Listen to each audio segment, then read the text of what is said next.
Hey gamers, it's Newf Nukem. Are gamers feeling entitled? That is the title of my latest video, and yes, I know I've been too long bringing one out, but I just had to get this particular topic off of my chest, and it's in regards to Games with Gold and PlayStation Plus. It seems like month in, month out, a select variety of gamers and YouTubers constantly whine and bitch about the titles that PlayStation and Xbox have basically designated to give us, essentially, you know, for free or whatever have you. Yes, we pay for the subscriptions. I mean, technically you're paying for the games in some regard, but the bottom line is you're still getting games that they don't have to give you at all if they didn't want to. Especially in Microsoft's case, we've always paid for their service. So the fact that they give us anything above and beyond is definitely a bonus. I mean, the games themselves, I mean, some months, yes, they're extraordinary. Some months they might seem a little lackluster. But then again, to who is it lackluster? Because I'm going to put it this way to you, and this is a great way to, I guess, to analyze the way we look at these Games of Gold PlayStation Plus. Look, for example, if you're a homeless person and you walk into a shelter that's giving you free food, you're pretty well grateful for just about anything they're going to offer you. It could be beans, it could be bread. But bottom line is, when you've had very little to eat and you're starving, just about anything that somebody gives you, you're grateful for and appreciative of. But now if you're on the other spectrum and you happen to be somebody that's has lots of money, can easily afford to eat whatever they want whenever they want, if you were to walk into that same shelter and were offered food, you'd probably turn up your nose at it thinking, well, why do I want to eat this gunk when I could be out eating gourmet or pizza or whatever it is that might satisfy you? Or if a car dealership, for example, decided that each and every month they wanted to give away a free automobile. Say it was Ford. One month they wanted to give away an F-150.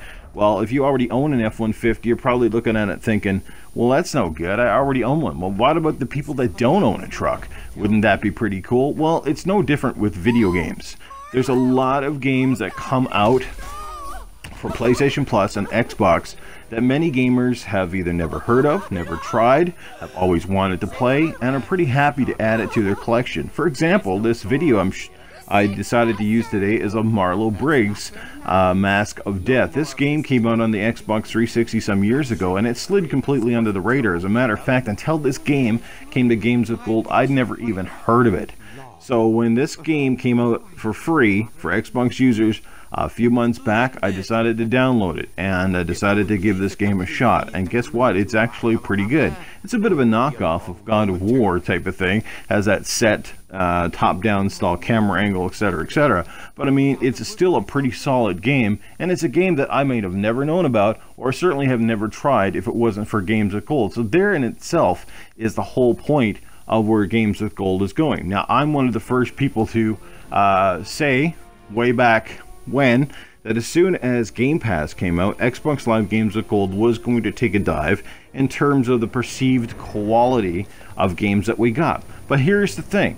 90% of all my friends are currently complaining about backlogs and having too many games to play. So is it really a big deal if Games with Gold comes out with a few titles that you may or may not be willing to try? You're probably not going to play them anyway. Case in point, when Sunset Overdrive came to Games with Gold, I do believe it was last year at one point, I didn't see a whole lot of my friends download it or even play it. Even though it was free, it was a critically acclaimed game by an amazing company, Insomniac. And if you didn't have a chance to pick it up then when it was free, what are the chances you're going to buy it? I mean, bottom line is, a lot of these games, no matter how big or how small you may think they are, most people don't play them anyway. They're like, you might pick it up for that day it comes out and you play it for 20 minutes and then it goes back in the backlog or what have you. This is what I am saying. There are so many games out there right now, the people that sit and bitch and make videos complaining about Games of Gold and PlayStation Plus. You guys really need to rethink where you're going with that. I mean, the bottom line is there are way more fans out there who have never played these games, have never owned these games, and don't have the money to afford games like most of it. Well, I shouldn't say most of us. It's a very small majority of, a small minority of gamers, I should say, that can afford to buy each and every game that comes out month in and month out. So, of course, every time these Games of Gold PlayStation Plus lineups are launched, people like me and various other YouTubers and gamers who tend to buy the majority of games that we want are always going to complain.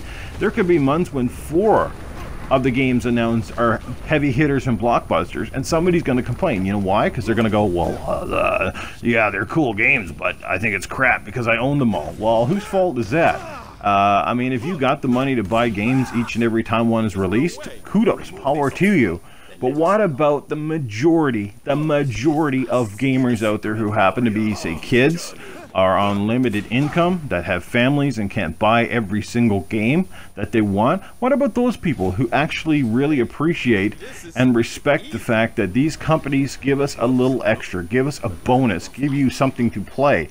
Whether you download them or play them or not, it really doesn't matter at the end of the day. The bottom line is they're there and they don't cost you anything extra. You're already paying for the service. So it's not like in order to play games of gold on Xbox, they charge you an extra $20 to access them. No, they're bonuses.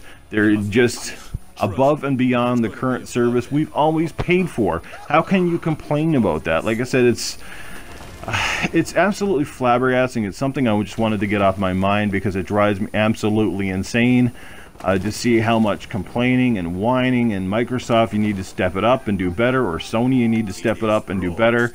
Sure, PlayStation Plus lineup this month, and in my opinion, it's a little bit, soft, right?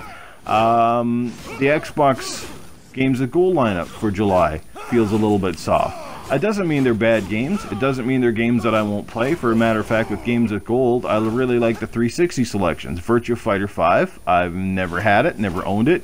I will definitely download it and play it. Splinter Cell Conviction, an amazing game. A great game for those people who may have gotten rid of it, people who are looking to add it to their collection, etc., etc. But it's an amazing game and something that if you're a Splinter Cell fan, you should definitely try. Definitely almost, worth the price of gold in itself.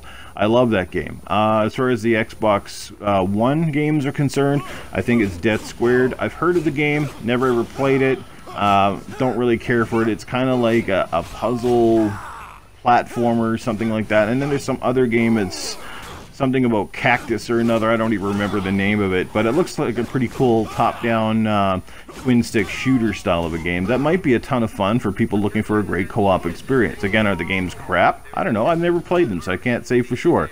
But you know what? Maybe I'll give them a shot. Maybe I won't. Bottom line is, spending so much effort complaining about this month in and month out is just so asinine, in my personal opinion. They're bonus games. Take them, enjoy them, but stop complaining about them, because they're, they might not be great for you, but they're great for somebody else. And we got to stop thinking from our own perspectives as entitled gamers that should get everything that we want. Well, there's hundreds of thousands of gamers out there who are very satisfied each and every month to get those games. So that's just my opinion. That comes to the end of the video. Hope you've enjoyed my take on Games of Gold and PlayStation Plus. Hope you'll continue to keep on playing those games. Take care. We'll see you soon.